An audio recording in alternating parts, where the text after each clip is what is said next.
the data gets divided into chunks and it is saved into a vector database.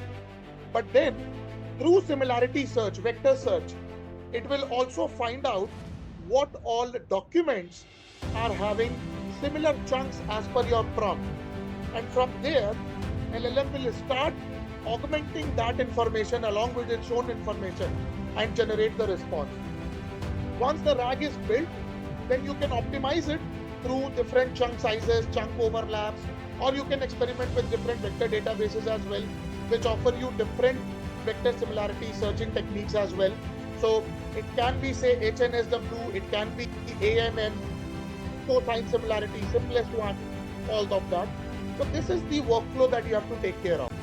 And in terms of LLMs, since you are already going with Olama, which is running DeepSeek, you don't have to worry about online data sharing and privacy concerns, etc. So this is the thing that you have to be very careful about when you are actually working with this. Okay.